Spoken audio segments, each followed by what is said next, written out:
본인이 3 밑에다. 솔직히 얘기를 하면. 그리고 마지막 뚜뚜 연계 있잖아. 예, 체감 빵 프로예요. 빵 프로. 솔직히. 근데 그건 있어요.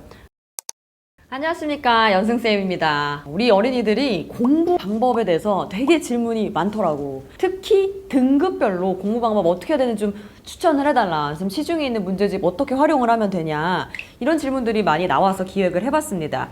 기준을 좀 이렇게 잡으면 될 것 같아, 얘들아. 집 모의고사 말고 진짜로 너가 앉아서 실제로 본 모의고사 성적을 기준으로 얘기를 해드릴 거예요. 이제 고2에서 고3 올라가는 친구들 같은 경우에는 고2 때 봤던 가장 마지막 모의고사 있죠? 상당히 어려웠다고 선생님 알고 있습니다. 그리고 우리 고3 재수하는 애기들, 고3을 지나왔다 이런 애기들 같은 경우에는 작년 수능 기준으로 얘기를 해드릴 거예요. 일단은 본인이 3 밑에다. 여기서부터는 이제 솔직히 얘기를 하면 본인이 어휘가 굉장히 약할 가능성이 높아요. 영어는 어휘가 안 되면 아예 문제를 풀 수가 없습니다. 영어 문제 중에서는 어휘 문제 자체가 있거든요. 어휘 유형. 근데 그 어휘 유형도 단어를 물어보는 게 아니야, 얘들아. 그거를 자체가 독해를 물어보는 거예요. 그래서 이 친구들 경우에는 가장 추천을 하는 게 단어를 빡세게 외우시고요. 단어에 맞춰서 그 구문을 같이 가주시는데, 그럼 선생님 단어집 추천해주세요 이런 얘기를 한단 말이야. 그렇게 하는 게 아니라 선생님 특히 EBS에서는 지필도 했었단 말이죠. EBS 문제집 중에서 추천을 딱 드릴 것들은 어법이랑 어휘, 독해 이렇게 해서 그냥 딱 나와 있는 문제집이 있어요. 어휘랑 어법. 그래서 그 문제집을 가지고 본인이 모르는 단어를 스스로 단어장에 써가면서 외우시는 걸 추천을 해드립니다. 3등급 밑에 친구들의 경우는 이거 70점대란 말이야. 듣기도 틀릴 수 있는 친구들이거든요. 근데 영어가 되게 재밌는 게 뭐냐면 구문을 안다고 문장이 다 해석되지가 않고요. 어법만 배웠다고 내신 어법같이 이렇게 달달달 외워서 수능이 잘 봐지는 게 아니에요. 수능을 외워서 풀 수 있는 게 아니라 여러분들이 얼마나 해석을 깊이 있게 하느냐, 뭐 이런 얘기야. 예를 들어 이런 거죠. I cannot agree with you more. 이런 표현이 나왔을 때 우리 말로는 1대1로 해석하면 나는 너에게 더 이상 동의할 수 없어거든요. 근데 이게 영어로 받아들이면 더 이상 동의를 할 수 없을 정도로 너무너무 동의해야, 얘들아, 이 말이. 그래서 이런 표현들 같은 경우에는 여러분들이 단순하게 1대1로 단어를 매칭시키는 게 아니라 이제 구문의 깊이가 필요해지기 시작을 해요. 그래서 3, 4등급인 애기들의 경우에는 일단은 단어부터 외우시고 단어에 맞는 직역이 제대로 되는지를 보시고요. 2등급으로 올라왔다. 2등급 같은 애기들은 이제부터는 기출 심화가 좀 필요합니다. 중요한 게 뭐냐면 기출 문제를 풀 때 뭐 EBS에서도 수능 기출의 미래라던가 이제 기출 자체만을 다루는 문제가 굉장히 많은데 이런 게 있거든. 선생님이 EBS도 이제 해봤잖아요. 문제를 써봤잖아. 수능 완성도 이제 집필을 하고 해봤는데 EBS식 해설이 있어요. 근데 EBS식 해설은 문제를 풀어내는데 정확하게 사전적인 접근을 한다기보다는 사후적인 접근을 해요. 그래서 처음부터 문제 풀 때 적용을 하게 되는 그런 식의 풀이가 아니라 이 문제를 다 풀고 나서 다 파악을 하고 나니까 답이 이거더라 라는 식의 접근이거든. 그래서 여러분들의 실력 향상에는 그렇게까지 플러스를 주지는 않습니다. 까놓고 얘기를 하면. 그래서 중요한 게 뭐냐면 여러분들이 문제 유형마다 풀이 방법이 있어. 빈칸 같은 경우에는 선생님 빈칸 먼저 풀어요. 왜? 지금 선지가 굉장히 어려워지고 있거든. 그래서 더러운 선지가 나오고 있어. 그럼 나는 빈칸을 먼저 딱 타겟팅해서 읽은 다음에 거기서 원하는 정보만을 쏙쏙 뽑아서 풀 거예요. 순서랑 삽입 같은 경우에는 그거를 풀기 위한 단서들이 있습니다. 단서가 전혀 없이 문제를 낼 수는 없어요. 전국에 있는 모든 수험생들이 내 문제를 푸는데 아무런 단서 없이 그냥 내용이 이렇게 연결돼 이렇게 낼 수 없거든요, 여러분들.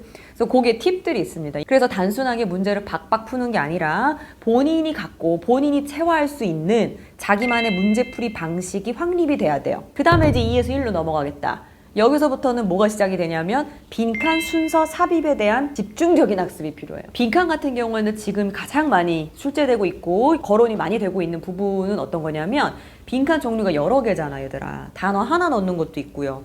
단어 한 4개 넣는 것도 있고요. 문장 통으로 넣는 것도 있거든. 애들마다 다 달라.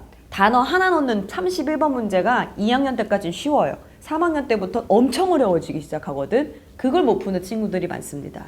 이 친구들은 선생님이 계속 얘기를 해드리는 건 뭐냐, 빈칸 딱 그 단어 하나만 넣어야 되는 그 이유, 근거를 찾아야 된다. 그래서 빈칸 문장만 손으로 해석해보게 해요. 그리고 선생님은 빈칸이 구성이 되는 데 있어서 그 빈칸의 정답뿐만이 아니라 오답이 있지 않습니까? 오답 선지들을 걸러내는 트레이닝을 시켜요. 그 트레이닝을 여러분이 따로 하셔야 돼요. 이게 오답일 수밖에 없는 이유를 선생님은 BS라고 때리거든. bullshit이다. 욕 아니에요, 여러분들. 욕은 아닙니다. bullshit 약간 이제 dog 소리다. 뭐 이런 얘기야. 도대체 bullshit인 포인트가 뭐냐를 정확하게 찝어내는 연습을 하다 보면 패턴이 나와요. 오답의 패턴.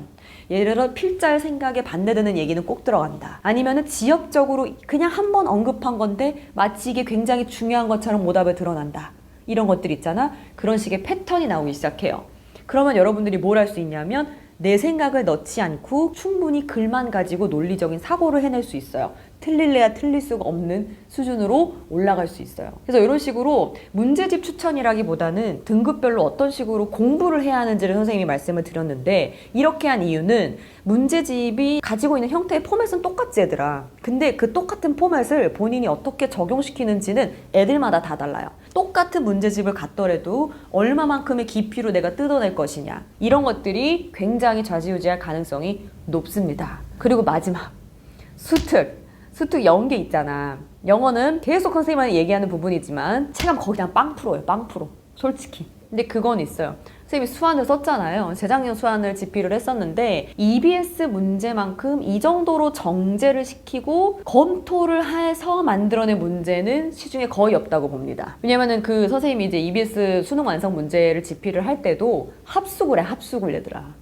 합숙을 해가지고 이렇게 동그랗게 앉아가지고 이 문제 하나에 대해서 처음부터 끝까지를 굉장히 샅샅이 정말 이 잡듯이 뒤져요. 이 문제가 어떤 식의 논리적인 효용성이 있는가, 아이들은 어떤 것을 얻어갈 수 있는가, 틀리는 부분은 무엇인가, 어떤 식의 유도를 해서 틀리게 만들 것인가, 이런 얘기들을 이렇게까지 뎁스 있게 해서 만드는 문제집은 쌤이 봤을 때는 없다. 연계는 거의 없어. 단어나 좀 연계가 되기 때문에 선생님 수업 듣는 친구들은 EBS 단어들은 어차피 정리는 다 해드릴 거고, 이게 뭔가 이제 진짜 연계되는 차원에서 내용을 뭔가를 파악하고 막 이래야 되냐, 그건 전혀 아닙니다. 알겠죠? 그래서 EBS 연계된 문제집을 풀 때 여러분들이 얘를 통해서 뭔가를 내가 크게 얻어가려면 구문 있죠. 엄청나게 어려운 구문, 내가 도저히 뚫리지 않는 구문, 이거는 고정인 1등급 친구들도 뭉개고 넘어가는 구문들이 있어요. 그 구문들을 모아두셔라. 오답 노트는 나는 굳이 필요 없다고 생각해요. 영어는 오답으로 가는 길들이 정해져 있기는 하나 언어의 특성상 내용에 따라서 굉장히 광범위하게 그게 펼쳐질 수 있거든. 그래서 중요한 거는 차라리 너의 머리를 터지게 만드는 구문을 모아서 구문 노트를 써라. 그다음에 두 번째가 아까 얘기했던 BS 있죠? 이게 정답이 아닌 이유에 대해서 스스로가 명확하게 납득할 때까지 물고 늘어지는 집요함이 필요합니다. 이런 친구들이 있어요. 정답 확신도가 대강 까리하다 혹은 확실하지 않다, 이렇더라도 채점을 해보면 맞은 거야. 그럼 갑자기 정답 확신도가 상으로 가요.